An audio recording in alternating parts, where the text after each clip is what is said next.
আক্কেলপুরে পল্টন হত্যাকাণ্ডে জড়িতদের বিচারের দাবিতে জামায়াতে ইসলামীর বিক্ষোভ মিছিল ও সমাবেশ অনুষ্ঠিত হয়েছে। জয়পুরহাটের আক্কেলপুর প্রতিনিধি রিফাত হোসেন মেশকাতের পাঠানো তথ্য ও ছবিতে দেখুন বিস্তারিত। ২০০৬ সালের ২৬ অক্টোবর রাজধানী ঢাকায় সংঘটিত নৃশংস পল্টন হত্যাকাণ্ড এর বিচার ও খুনি সন্ত্রাসীদের দৃষ্টান্তমূলক শাস্তির দাবিতে জয়পুরহাট জেলার আক্কেলপুর উপজেলা জামায়াতে ইসলামীর উদ্যোগে এক বিক্ষোভ মিছিল ও সমাবেশ অনুষ্ঠিত হয়েছে। মঙ্গলবার ২৮ অক্টোবর বিকেল ৩টায় আক্কেলপুর কলেজ বাজারের ধানাহাটি মাঠে এই বিক্ষোভ মিছিল পূর্ব সমাবেশের আয়োজন করা হয়। সমাবেশে প্রধান অতিথি হিসেবে উপস্থিত ছিলেন বাংলাদেশ জামায়াতে ইসলামীর জয়পুরহাট জেলা শাখার সেক্রেটারি ও জামায়াত মনোনীত সংসদ সদস্য প্রার্থী এস.এম. রাশিদুল আলম সবুজ। ১৯৬৯ সালের প্রাদেশিক নির্বাচনে এই অঞ্চলের এমপি ছিলেন বগুড়ার কৃতি সন্তান আব্দুর রহমান ফকির সাহেব। তিনি থেকে শুরু করে ২০০৮ সালের নির্বাচন পর্যন্ত বাংলাদেশ জামায়াত ইসলামী প্রত্যেক নির্বাচনে অংশগ্রহণ করেছে এবং সেখানে জামায়াত ইসলামীর এমপি ছিলেন।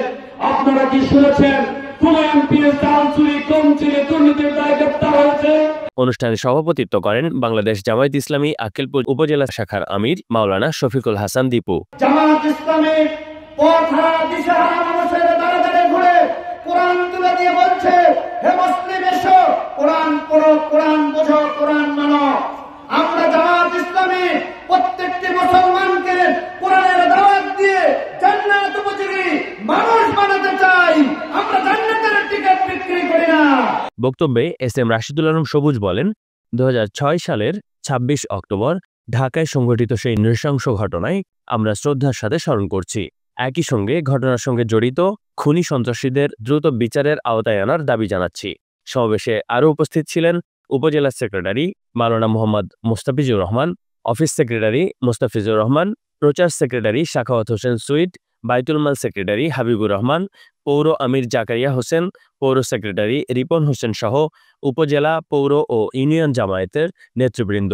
সেই সমাবেশে সন্ত্রাসী সংগঠন আওয়ামী লীগ এবং তার ১৪ দলের দোসররা মিলে আমাদের শান্তিপূর্ণ সমাবেশে লগি বৈঠক তাণ্ডবের মাধ্যমে সেই সময় তৎকালীন সময়ে আমাদের শিবির কর্মী মুজাহিদ ভাই, জামাত কর্মী জসিমউদ্দিন ভাইকে প্রথমে হত্যা করা হয়। শুধু তারা হত্যা করে ক্ষান্ত হয়নি, এই সন্ত্রাসী শেখ হাসিনার দোসররা আমার জসিমউদ্দিন ভাইয়ের উপরে লাশের উপরে হত্যা করেছে। এই সরকারের দোসররা আপনাদের ঠান্ডা দলের বিচার হয়। Rifat Hossain Mishkat, chief TV, Akkelpur, Joypurhat.